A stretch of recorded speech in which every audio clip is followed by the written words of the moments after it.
சிறப்பு விருந்தினர்களுக்கும், கவிஞர்களுக்கும், இங்கே அமர்ந்திருக்கும் பார்வையாளர்களுக்கும் மற்றும் கனி மற்றும் குடும்பத்தினருக்கும் என்னுடைய முதற்கண் வாழ்த்துக்களும், மனமார்ந்த வாழ்த்துக்கள் கனி. இந்த பொருளதிகாரம் தொகுப்பு வெளிவருவது இது மிக ஒரு மகிழ்ச்சியான ஒரு தருணம். சில வருடங்கள் இருக்கலாம். புழுதி ஆரம்பித்த புதிது சீரகன், ஜேபி தோழர், கனி, பாலாஜி தோழர், சரவணன், இன்னும் சில நண்பர்கள். அப்போ எல்லாமே வந்து பார்த்தீங்கன்னா, இலக்கிய கூட்டங்கள் எல்லாம் மிக தீவிரமாக நடந்து கொண்டிருந்த காலம். தாமிய காசா, முற்போக்கு கலைஞர்கள் சங்கம் மற்றும் கலை இலக்கிய பெருமன்றம் மற்றும் நண்பர் கிருஷ்ணமூர்த்தியோட சேர்ந்து டயலாக்னு ஒரு அமைப்பை ஆரம்பித்தோம். அதே நேரத்தில் அதற்கு முன்பே குழுதியும் ஆரம்பிச்சிருந்தாங்க. ஸோ அவங்க எப்படின்னா, புத்தகங்கள் பற்றிய ஒரு விமர்சன கூட்டமும் ஆய்வு கூட்டமும் நடக்கும். நம்ம எதிர்பார்க்குற மாதிரி இதை போன்ற ஒரு கூட்டங்கள் கிடையாது. ஏதோ ஒரு நடைபாதை, ஏதோ ஒரு மரத்தடி, எங்கோ ஒரு வகுப்பறை, அந்த மாதிரி எந்த இடங்களில் எல்லாம் முடியுமோ அப்படிதான் இந்த புழுதி ஆரம்பித்தது. ஸோ அப்படி இதே ஒரு நடைபாதையில் பாக்ஸ் பாக்ஸ் சோபா சக்தியின் பாக்ஸ் பற்றிய ஒரு தொகுப்போட ஒரு நாவலுடைய ஒரு விமர்சன கூட்டத்துக்கும் ஆய்வு கூட்டத்திலையும் நான் கலந்துருந்தேன். அப்போ ஒரு 6-7 தோழர்கள் இருந்தாங்க.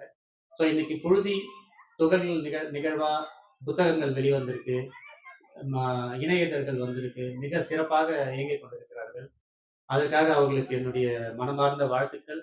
மேலும் தொடர்ந்து செல்லுங்கள் தோழர்களே. கனியோட அறிமுகம் இதே போன்ற ஒரு இலக்கிய கூட்டத்தில் தான் நடந்தது. கருப்பு கருணா தோழர் அப்ப இருந்தாரு. அப்புறம் அன்பு தோழர்ல இருந்து நம்ம தங்கராஜ் தோழர் வரை அங்கதான் எல்லா இடத்துலையுமே இலக்கிய கூட்டங்கள் மட்டும்தான் நம்ம எல்லாருமே சந்திச்சுக்குவோம். சில நேரங்கள்ல எப்படி யார் செயல்படுறாங்க, யார் பேசுறாங்க, இவங்களுக்கு பின்னாடி யார் இருக்காங்க, அந்த கதைலாம் தெரியாது. அப்ப இந்த ஒரு கூட்டம் நடக்கும். அந்த கூட்டத்தோட தலைப்பு, அந்த கூட்டத்துக்கு என்ன யார் வேலை செய்யறாங்க. ஸோ இது மட்டும்தான். ஏதோ ஒரு கல்யாண திருவிழாக்கு போற மாதிரி லாக்டவுனுக்கு முன்னாடி எல்லாமே வந்து பாத்தீங்கன்னா, எல்லா வாரங்களும் பிஸியாவே இருக்கும். நான் அந்த நேரத்துல பார்த்தோம்னா, அத்தனை கூட்டங்கள், அத்தனை இயக்கங்கள் எல்லாருமே ரொம்ப ஒரு ஆக்டிவா இயங்கிட்டு இருந்த ஒரு நேரம். அதே நேரம் இப்ப நான் திரும்பி வந்திருக்கிறதா தான் நான் நினைக்கிறேன். ஸோ தொடர்ந்து கூட்டங்களும், தோழர்களையும் சந்திப்பது ரொம்ப ரொம்ப சந்தோஷமா இருக்கு. ஆம், திருவண்ணாமலையோட ஒரு அரசாங்கத்தோட சமூக செயல்பாட்டு ஒரு அமைப்பு. ஸோ அவங்களுக்காக ஒரு பாடல் நாங்க அப்ப எழுதியிருந்தோம். ஸோ எழுதுறதுக்காக கேட்டிருந்தாங்க. ஒரு பெண் குழந்தைகள பத்தி ஒரு பாடல் வேணும் அப்படின்னு சொல்லிட்டு. ஸோ நாங்களும் நெறைய தடவை அந்த ஆஃபீசர் என்ன பண்ணாங்க, கலெக்டரோட உத்தரவின்படி பெண் குழந்தைகளை காப்போம். ஒரு சென்ட்ரல் கவர்மெண்ட்டோட திட்டம். எனக்கு அந்த திட்டம் பேர் ஞாபகம் இல்ல. ஸோ பேட்டி பச்சாவ் அந்த ப்ரோகிராம்க்காக ஒரு பாடல் கேட்டிருந்தாங்க. ஸோ மியூசிக் வந்து கம்போஸ் பண்ணிட்டோம். பட் அந்த பாடல் வாங்க முடியல. நாங்களும் ஒரு 2, 3 கவிஞர்கள், அ எழுத்தாளர்கள் அந்த மாரி எல்லாம் ட்ரை பண்ணி பார்த்தோம். அந்த நேரத்துல எதுவும் கிடைக்கல. அப்பொழுதுதான் வந்து எதேர்ச்சையா நான் ஒரு கட்டத்துல கனிட்ட பேசியிருக்கும்போது, "கனி உங்களால எழுத முடியுமா?" அப்படின்னு சொல்லி கேட்டிருந்தேன். அப்போ ஒரு பாடல் அவங்க திருமணமான புதிதுன்னு நெனைக்கிறேன். சென்னைக்கு போயிட்டாங்க. இல்ல இங்க இருந்தாங்களான்னு எனக்கு ஞாபகம் இல்ல. ஃபோன்ல தான் பேசிட்டு இருந்தோம். அப்ப வந்து ஒரு 2 பல்லவியும் சரணமும் அமைச்சிருந்தாங்க. ரொம்ப ரொம்ப அருமையா இருந்தது. ஆக்சுவலா ஒரு பாடல் அதுக்கு முன்னாடி அவங்க எப்படி எழுதியிருப்பாங்கன்னு எனக்கு தெரியாது. கவிதை எழுதுனதும் நான் படிச்சதில்ல. ஸோ முதல்ல நான் அவங்களுடைய அந்த ஒரு பல்லவியும், சரணமும் பார்க்குறேன். ஸோ தொடர்ந்து அந்த கவிதையில அதனுடைய அந்த பாடலோட பல்லவியும், சரணமும் ஒரு பேஸா வச்சு, அதுக்கப்புறம் அந்த சோசியல் வெல்ஃபேர் டிபார்ட்மெண்ட்டோட ஆஃபீசர் என்ன பண்ணாங்க, அவங்களே ஒரு போயம் குடுத்துட்டாங்க. ஸோ அதுக்கப்புறம் அப்ப அந்த பாடல வந்து அந்த கவிதைய வந்து எங்களால பாடலா பண்ண முடியாம போச்சு. அன்னையிலருந்து கனியோட பேசிட்டே இருப்போம். "அம்மா ஏதாவது எப்படிம்மா எதாவது எழுதுனீங்களா?" இல்ல எனக்கு அவங்க எழுதுனாங்கன்றதே எனக்கு முதல்ல கொஞ்ச நாளா தெரியாது. ஸோ "நல்லா எழுதுறீங்கம்மா, எழுதுங்கன்னு" சொல்லிட்டே இருந்தேன். பொருளதிகாரம் 6 வருடத்துக்கு முன்னாடி அவங்க எழுதியிருக்காங்க. அ நிச்சயமா 6 வருடங்களுக்கு முன்னாடி அவங்க எத்தனை பொழில் அப்பதான் பொறந்திருக்கலாம். அவனுடைய அம் அ கவனிக்க வேண்டிய வேலை, மத்த இன்னல்களுக்கு இடையிலயும் அவங்க வந்து ஒரு கவிதையா அவங்களுடைய எனக்கு தெரிஞ்சு அவங்களுடைய வெண்ட் அவுட்டா தான் நான் இந்த பொருளதிகாரம் நான் வந்து பார்க்குறேன். ஏன்னா, நம்ம நெனைக்கிற மாரி தாய்மை, ஆ பெண்மை, இந்த உணர்வு இதெல்லாம் நம்ம எவ்வளோ வேணா பேசலாம். ஆனா, அது அனுபவிக்கிறதுக்கு மட்டும் தான் தெரியும். ஆம் இட்ஸ் அ கமிட்மெண்ட். ஒரு குழந்தைய வளர்க்கிறதுன்றது சாதாரணமான விஷயம் கிடையாது. அதையும் நீங்க அனுபவிச்சு செய்யணும்ன்னும்போது, அதுக்கான கமிட்மெண்ட் வந்து இட்ஸ் அ டிஃபரண்ட் கமிட்மெண்ட். ஒரு அப்பாக்கும், அம்மாக்கும். நான் பார்த்துருக்கேன். குழந்தைகள் இதுல வந்து நான் நெறையா ஒரு தாய்மையுடைய கணங்களையும், அவங்களுடைய காதலையும், அதுக்கப்புறம் அவங்களுடைய சில நிறைய உணர்வுகளையும் அவங்க வந்து இதுல கவிதையா மாத்திருக்காங்க. இது எல்லாமே ஒரு நிறைந்த தருணங்கள் இருக்கிறது. ஆனா அதே நேரத்துல இந்த தாய்மையின் இருண்ட பக்கங்கள். ஏன்னா அவங்களுக்கு எத்தனை தூக்கம் ஒரு குழந்தை பொறந்த பின்னாடி தூக்கமின்றி தவிக்கும் தாய்மார்கள் எனக்கு தெரியும். அதற்கு முன்னாடி நம்மளுடைய குடும்ப அமைப்புகள்லாம் ஒரு குழந்தை பொறந்துருச்சுன்னா, வீட்ல பேரன்ட்ஸ் இருப்பாங்க. அவங்களுடைய பேரன்ட்ஸ் இருப்பாங்க. அதுக்கப்புறம் சுத்தி இருக்கிற சொசைட்டி இருப்பாங்க. ஸோ இப்படி குழந்தை யாரையாவது ஒருத்தர் எப்பயாவது பார்த்துக்கிட்டே இருப்பாங்க. ஸோ அப்போ குழந்தை வளர்க்கறது ரொம்ப ஈஸி. ஒரு அம்மாவுக்கு வந்து ஒரு ரெஸ்ட் கிடைச்சது. ஆனா இப்ப இருக்கிற இயந்திரமான உலகத்துல உங்களுக்கே தெரியும். ஸோ ஒரு தூக்கம்ன்றது ஒரு அம்மாக்கு எவ்வளோ முக்கியமான விஷயம். அத அவங்க எவ்வளோ சாக்ரிஃபைஸ் பண்ணியிருக்காங்க அப்படின்றத நான் பார்த்துருக்கேன். ஸோ எனக்கு என்னோட பொண்ணு பொறந்த நேரம். ஸோ ஹாஸ்பிட்டல்ல ராத்திரி 2 மணி. ஸோ என்னோட அம்மா, அ என்னோட அத்தை, அவங்களுடைய தங்கை, என்னுடைய மனைவி. ஸோ இந்த ஒரு 5 இந்த 4 பெண்கள் ஒரு குழந்தைய பார்த்துக்கிறதுக்காக 2 மணிக்கு உட்கார்ந்து அந்த குழந்தை அழுவுது. அவங்க உட்கார்ந்து பால் குடுத்துட்டு, அந்த அம்மாவுக்கு தேவையானத செஞ்சுட்டு, ஒரு பக்கம் அம்மா படுத்துட்டு இருக்காங்க. அந்த குழந்தைக்கு என்ன பண்ணணுமோ இந்த பாட்டிகள் 3 பேரும் பார்த்துன்னு இருக்காங்க. அதெல்லாம் தாண்டி நான் வரேன். எனக்கு தூக்கம். நான் வந்து எப்படின்னா ஒர்க் பண்ணிட்டு இருக்கேன். நான் இதெல்லாம் பார்க்குறேன். எனக்கு தெரியும் ஓகே. இவங்கலாம் ஒரு 4, 5 நாளா தூங்கல. சரியா தூங்கல. இப்போ இவங்க தூங்கணும். நான் இருந்து பார்த்துக்கலாம். என்னால முடியும். ஆனா ஒரு ஆணா அந்த இடத்துல வந்து எனக்கு இருக்கிற ஒரு அதிகாரமும், என்னுடைய ஒரு லிபர்ட்டியும் நான் போய் தூங்கலாம். அவங்களுக்கு யாருக்குமே நான் ரெஸ்ட்டு குடுக்காம நீங்க போய் படுங்க. நான் கொஞ்ச நேரம் பார்த்துக்கிறேன்னு சொல்ல தேவையில்ல. அவங்க பார்த்துட்டு தான் இருக்காங்க. அத அவங்க செய்ய போறதில்ல. அந்த இடத்துல நான் வந்து பார்த்தீங்கன்னா, ஆ நான் பார்க்குறேன். என்ன குழந்தைய வச்சுக்கிட்டே அவங்க சின்ன அத்தை வந்து மடியில வச்சுட்டு தூங்கிட்டு இருக்காங்க. நான் திரும்ப ஒரு 1 மணி நேரம் கழிச்சு வரேன். என்னால வந்து இந்த கணம் வரைக்கும் எங்கேயாவது ஒரு குழந்தைய ஒருத்தங்க பார்த்துட்டு இருக்கிறத பார்த்தாங்கன்னா, எனக்கு இதுதான் தெரியும். இதுதான் ஞாபகம் வரும். ஒரு சின்ன குழந்தையோட ஒரு அம்மா இருக்கிறத பார்த்தா, என்னுடைய அந்த சின்ன அத்தை தான் ஞாபகம் வருவாங்க. என்னுடைய தங்கை ரொம்ப சந்தோஷமா இருப்பா. ரொம்ப நல்ல இடத்துல கல்யாணம் ஆயிருக்கு. அதே நேரத்துல அவ தனியா வந்து குழந்தை சென்னையில வசிக்கிறா. அவங்களுடைய மாமியார் மட்டும் இருக்காங்க. என் மச்சான் இருக்கான். ஸோ அவ்வளோதான். அவங்க வந்து வீட்டுக்கு வருவாங்க. திடீர் திடீர்னு எப்ப வந்தாலும் முன்ன நெனச்ச மாரி வந்துருவா குழந்தை பொறந்த பின்னாடி. இவ ஏன் அடிக்கடி வீட்டுக்கு வரா? முன்னலாம் வரமாட்டாளே! அப்டின்னும்போது எங்க அம்மா பார்த்துக்கிட்டே இருப்பாங்க. அம்மா அவங்க வந்த பின்னாடி அம்மா சமைக்கணும். என் மனைவி சமைப்பாங்க. குழந்தைய அம்மா பார்த்துட்டு இருப்பாங்க. அந்த குழந்தை கொஞ்ச நேரம் நிக்காது. நீங்க ஒரு குழந்தைய நீங்க பார்த்தீங்கன்னா, அது ஒரு இடத்துல நிக்காது. அது பாட்டுன்னு ஓடிக்கிட்டே இருக்கும். ஸோ அது எவ்ளோ பொறுமைசாலியாக இருந்தாலும், அவ வந்து ஒரு கட்டத்துல அவ வந்து ரொம்ப கோவமும், எரிச்சலும் அடையக்கூடிய நிலைமைக்கு தான் நம்ம குழந்தைகள் வந்து நம்மள படுத்தும். ஆனா, இது ஒரு தவிர்க்க முடியாத வரம். அப்படிதான் நம்ம குழந்தைகளையும், அதனுடைய ஒரு அனுபவத்தையும் நம்ம எடுத்துக்கணும். ஏன்னா, அதுக்குள்ள நெறைய தருணங்கள், ஒரு அழகழகான அ படிப்பினை எல்லாமே அதுல இருக்கு. ஸோ அப்படிதான் ஒரு குழந்தை வளர்ப்பு வந்து ஒரு தாய்மை ரொம்ப ரொம்ப முக்கியமான விஷயம். ஸோ என் தங்கை வந்து அப்படிதான் திரும்பி வரவ, தூங்குறதுக்காக என் வீட்டுக்கு வருவா. அம்மா வந்து குழந்தைய பார்த்துப்பாங்க. இங்க இருக்கிற பக்கத்துல என் ஒய்ஃப் யாராவது பார்த்துப்பாங்க. குழந்தை விளையாடிட்டு இருக்கும். இவ தூங்கிருவா. ஒரு 1/2 மணி நேரம் நான் தூங்குனா போதும். 10 நிமிஷம் என்ன தூங்க விடுங்கன்னு கத்துவா. அவ எரிச்சல் நான் இதுக்கு முன்னாடி நான் பார்த்ததே கிடையாது. ஒரு 2 வருஷம் குழந்தைங்கலாம் பெருசு. ஒரு 3 வருஷம் ஆகி ஸ்கூல் போக ஆரம்பிச்சுட்டாங்க. இப்ப மெசேஜ் அனுப்புவா. "டேய் அண்ணா எப்புட்றா இருக்க? ஐ மிஸ் யூ டா" அப்படின்னு. போடி அப்ப கத்தும்போதெல்லாம் உனக்கு தெரியலையா? அப்படின்னு அவள்ட்ட கோவம் வரும். ஆனா, அந்த அந்த புரிதல் அப்பதான் ஒரு ஆணா வந்து எனக்கு ஒரு குழந்தை வளர்ப்புல எனக்கு ஒரு கமிட்மெண்ட் என்ன இருக்கு? ஒரு பெண்ணா அவங்களுக்கு என்ன கமிட்மெண்ட் இருக்கு அப்படின்னு. நம்ம எவ்வளோ விட்டுறலாம். பட் ஆனா தே டோன்ட் அவங்க விட மாட்டாங்க. ஸோ அதுதான் இத இந்த ஒரு தாய்மையும், இந்த குழந்தை வளர்ப்பும். ஸோ அதுல அவங்களுடைய உணர்வுகளையே சில ஒரு முக்கியமான தருணங்கள அவங்க வந்து ஒரு கவிதையா கனி வந்து பொருளதிகாரம் மூலமா மாத்தியிருக்காங்க. இது ரொம்ப ரொம்ப ஒரு சிறப்பான ஒரு விஷயம். இது பொருளதிகாரம் சாத்தியப்பட்டிருக்கிறதுக்கான முக்கிய காரணம் நான் பாலாவையும், அவருடைய கனியுடைய குடும்பத்தாரையும், அவருடைய புகுந்த வீடு, அது எனக்கு புகுந்த வீடா, பிறந்த வீடானே தெரியல. நான் அவங்க வீட்டுக்கு போகும்போது எல்லாமே ஒரே மாரி தான் இருந்தது. இதுல யாரு மாமா, யார் மாமியார், இல்ல யார் தங்கை. ஸோ இது எதுவுமே இல்லாம அது ஒரு இயல்பா அந்த கனிக்கு எல்லாமே அமைஞ்சிருக்கு. அது அவருடைய நல்ல மனசுன்னு நான் நினைக்கிறேன் நான். ஏன்னா அவங்க அந்த மாதிரியான ஒரு ஒரு சூஸி பெர்சன். ஸோ ஒவ்வொரு முறையும் வந்து நம்ம கனிட்ட பேசும்போது எங்கேயோ ஒரு இடத்துல இருக்கிற ஒரு மெமரி கேப்சூல் மாதிரி தான் ஏதாவது ஒரு நிகழ்வு இருக்கும். இல்ல எதையாவது ஒரு விஷயம் தூண்டுதலா நம்ம பேசுவோம். இப்ப பாலாஜி தோழர் சொன்ன மாரி, "நான் ரொம்ப நாள் ஆச்சு நான் பேசி, நான் ஒண்ணும் பேசல."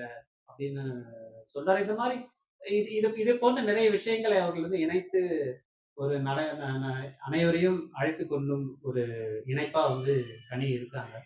ஸோ அதுல அவங்களுடைய புத்தக வெளியீட்டுக்கு வந்து ஒரு சிறப்புரை, வாழ்த்துரை குடுக்குறது எனக்கு ரொம்ப ரொம்ப சந்தோஷமான ஒரு விஷயம். மேலும் மேலும் அ கனி அவர்கள் வந்து அ அடுத்த தொகுப்ப கொண்டு வரணும். ஏன்னா, இது உடனே இதுக்காக நீங்க உடனே எடுத்துட்டு நானு இதையே டாஸ்க்கா எடுத்து பண்ணணும்னு அவசியம் இல்ல. அது இயல்பா நடக்கட்டும். இந்த தொகுப்பே 6 வருடத்துக்கு முன்னாடி அவங்க எழுதுனது. ஸோ இதுல நிறைய கவிதைகள் இதுல நம்ம இத யாரோட புத்தகம்? இது இலக்கியத்துல வருதா? இல்ல எந்த ஸ்கேல்ல வருதுன்னு அதெல்லாம் நம்ம ஆராய தேவையில்ல. ஏன்னா ஒவ்வொரு எழுத்துமே அப்படிதான். எவ்வளவோ பெரிய எழுத்தாளர்களுக்குமே நீங்க பார்த்தீங்கன்னா, அவர்களுடைய தொகுப்பு மொத்தமா எல்லாமே அவர்களுக்கு வந்து இலக்கியமா இல்ல.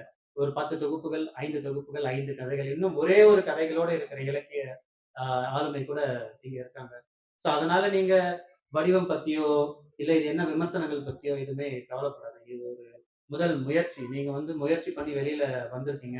ஸோ இந்த புத்தகம், அ இந்த தொகுப்பு இது நிச்சயமா இது ஒரு மெமரி கேப்சூல் மாதிரி தான்.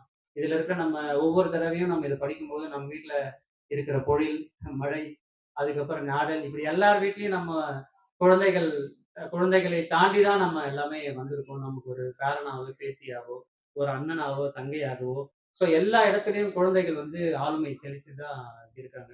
ஸோ அதனால இந்த கவிதை புத்தகம் நிச்சயமா எல்லாருக்குமே வந்து கனெக்ட் ஆகும். இதுல ஒரு சில கவிதைகள் வந்து நான் ரொம்ப புடிச்ச கவிதைகள். அதுல வந்து பாத்தீங்கன்னா, ஏன் இந்த சில கவிதைகள் மட்டும் எனக்கு புடிச்சிருக்கு அப்படின்னு நெறைய கவிதைகள் இதுல புடிச்சிருக்கு. பட் ஆனா அதுல அவங்களுடைய சொல்லா, அவங்க வெளிப்படுத்தியிருக்கிற இடங்கள் எனக்கு ரொம்ப உணர்வுபூர்வமா என்னால அ இமேஜின் பண்ண முடியுது. என்ன அவங்க வலி அனுபவிச்சிருக்க முடியுன்றது.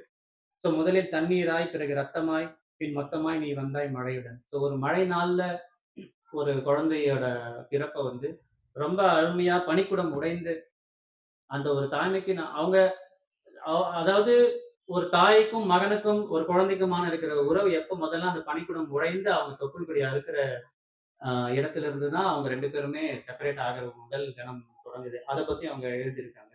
ஸோ என்ன ஒரு அணைத்தல பத்தி அதையும் எழுதியிருக்காங்க. அதே நேரத்துல இதுல குழந்தை பிறப்பு இவங்களோட தாய்மை மட்டும் தான் இருக்கா அப்டின்னா, எனக்கு நெறைய கவிதைகள் வந்து அவர்களுடைய காதலா தான் எனக்கு தெரிஞ்சது. சில கவிதைகள் வந்து பாலாக்காகவும் எழுதியிருக்காங்க. அவங்களுக்காகவும், அவங்களுடைய குழந்தைக்காகவும் எழுதியிருக்காங்க. ஸோ இந்த சொல்வன்மை வந்து சில இடங்களில் பொதுவா இருந்தது எனக்கு ரொம்ப ரொம்ப ஆ டச்சிங்கா இருந்தது. அதே மாரி அடுத்த ஒரு கவிதை வந்து,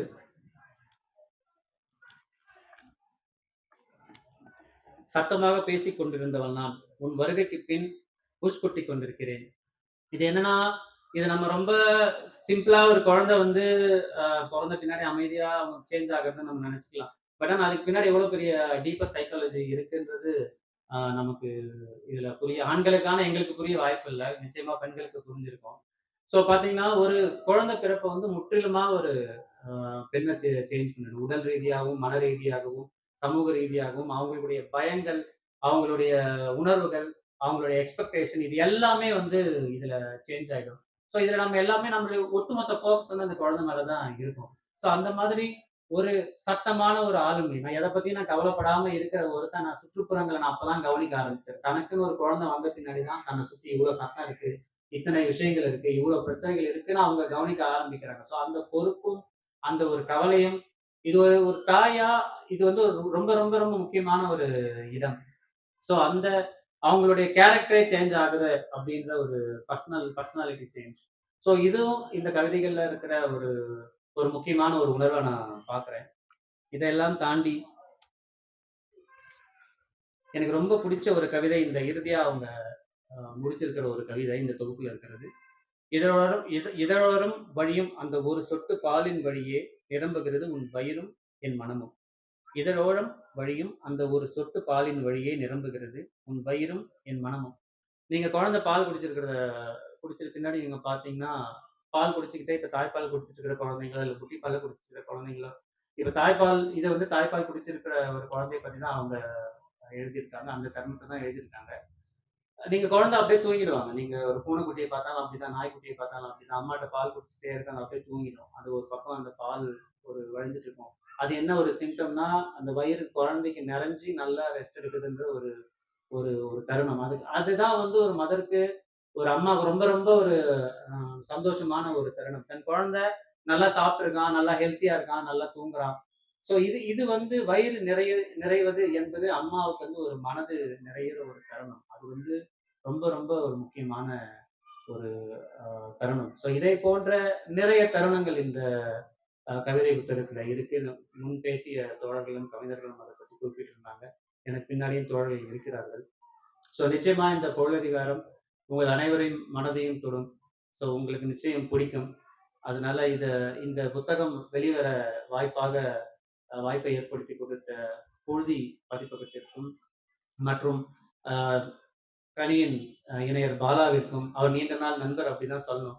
அதற்கு அதன் தாண்டி அவருடைய குடும்பத்தினருக்கும், மற்றும் இங்கே இருக்கும் அனைத்து தோழர்களுக்கும் என்னுடைய வாழ்த்துக்களும், நன்றியும். ஸோ இறுதியா கமலதாஸ் அவர்கள் வந்து ஏன்னா கவிஞர்கள பத்தி பேசும்போது, ஆ ஒரு நெறைய விஷயங்கள் நான் யோசிச்சு பார்த்தேன். சரி இதே மாதிரி ஆ வார பத்தி குழந்தை கவிதைகள் எழுதியிருக்காங்க. போர் பத்தின கவிதைகள் மற்றும் நெறைய உணர்வுகள் இருக்கு. வேற யார் அம்மா இந்த மாரி ஒரு தாய்மைய பத்தி எழுதியிருக்காங்க அப்டின்னா, கமலஹாஸ் வந்து அவங்களுடைய அம்மாவ பத்தி எழுதியிருக்காங்க. மை மதர் அட் 66 அப்படின்னு ஒரு கவிதை. ஸோ இந்த கவிதை வந்து மொழிபெயர்க்கப்பட்டு ஆங்கிலத்தில் எனக்கு நான் பார்க்க கிடைச்சது. ஸோ அதில இருக்க ஒரு 4 வரிகள் மட்டும் நான் இதில சொல்லிட்டு நான் என்னோட பேச்ச நான் முடிச்சுக்கிறேன். ஸோ இந்த கவிதை என்ன சொல்லுது அப்டின்னா, கமலதாஸ் அவர்கள் கிளம்பி போறாங்க. அவங்க அம்மாவ மீட் பண்ணிட்டு, பார்த்துட்டு அவங்க வேற எங்கேயோ கிளம்பி போறாங்க. ஏர்போர்ட்ல அவங்க அம்மா கிளம்பி கடைசியா அவங்களோட போர்டிங் பாஸ் செக்கிங் எல்லாம் முடிச்சுட்டு, அந்த பக்கம் இருந்து கேலரில இருந்து அவங்க அம்மாவ திரும்பி பார்த்த ஒரு தருணத்த வந்து கவிதையா மாத்திருக்காங்க. ஸோ அதுல அவங்க அம்மா எப்படி அவங்க பார்த்த அம்மாலருந்து அவங்க இப்ப முதுமை அடைந்து எப்படி இருக்காங்க. அது அவங்களுடைய என்ன கவலை அப்படின்றத ஒரு ஒரு ஒரு கவிதையா அவங்க வடிச்சிருக்காங்க. அதுல இருக்கிற கடைசியான ஒரு 4 வரிகள் மட்டும். But after the airport security check, standing a few yards away, I looked again at her, worn pale as a late winter's moon, and felt that old familiar ache, my childhood's fear. But all I said was, "See you soon, Amma." All I did was smile and smile and smile.